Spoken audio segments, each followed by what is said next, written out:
ಏನ್ ಅವರು ಪ್ರಾಮಿಸ್ ಮಾಡಿರ್ತಾರೆ ಓಟ್ ಕೇಳಕ್ ಬಂದಾಗ ನಾನು ಹಂಗ್ ಮಾಡ್ತೀನಿ ಹಿಂಗ್ ಮಾಡ್ತೀನಿ ಅಂತ ಎಲ್ಲ ಮಾಡಿದಾರಾ? ಅಮ್ಮ ನೋಡಿ, ಒಂದ್ ಹೇಳ್ತೀನಿ ಕೇಳಿ, ಬಾಗಲ್ ತಟ್ಟಿ ಕೇಳ್ತಾರೆ. ನೀವ್ ಯಾವತ್ತಾದ್ರೂ ಅವ್ರು ಗೆದ್ದ ಮೇಲೆ ಹೋಗಿ ಅವ್ರ ಮನೆ ಬಾಗಲ್ ತಟ್ಟಿದ್ದೀರಾ? ನಮ್ದು ತಪ್ಪಲ್ವಾ ಅದು? ನಮ್ದು ತಪ್ಪಲ್ವಾ ಅಮ್ಮ ಅದು?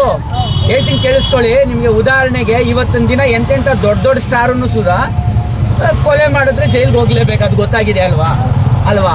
ಸೊ ಯಾರು ಏನು ಮಾಡ್ಲಿಕ್ಕಾಗಲ್ಲಮ್ಮ. ನಾವು ನಮ್ಮ ಕ್ಷೇತ್ರದಲ್ಲಿ ಗೆದ್ದಂತ ವ್ಯಕ್ತಿಗೆ ಪ್ರಶ್ನೆ ಮಾಡಬೇಕಾಗಿರೋದು ನಮ್ಮ ಕರ್ತವ್ಯ.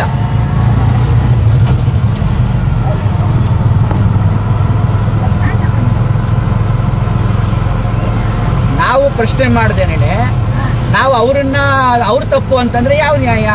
ನಾವು ಮೋಸ ಹೋಗ್ತಿದ್ದೀವಿ, ಅವರು ಮೋಸ ಮಾಡ್ತಿದ್ದಾರೆ ಅಲ್ವಾ ಅಮ್ಮ? ಸೊ ಅದೇ ಇವಾಗ ನೀವು ಉದಾಹರಣೆಗೆ ಏನೋ ಒಂದು ನಿಮ್ಮ ಮನೆ ಮುಂದೆ ಯಾವುದೋ ಒಂದು ಹಳ್ಳ ಬಿದ್ದಿರುತ್ತೆ, ನೀವು ಒಂದ್ಸಲಿ ಪ್ರಶ್ನೆ ಮಾಡಿ, ಎರಡನೇ ಸಲ ಪ್ರಶ್ನೆ ಮಾಡಿ, ಆ ಹಳ್ಳನ ಸರಿ ಮಾಡಿಸ್ಕೊಳ್ಳಿ. ಆವಾಗ ನಿಮ್ ಪಕ್ಕದ ಮನೆಯವರು ಸ್ಟಾರ್ಟ್ ಮಾಡ್ತಾರೆ ಪ್ರಶ್ನೆ ಮಾಡಕ್ಕೆ, ಅವ್ರು ನೋಡು ಅವ್ರು ಪ್ರಶ್ನೆ ಮಾಡಿ ಸರಿ ಮಾಡಿಸ್ಕೊಂಡ್ರು ಅಂತ ಅಲ್ವಾ?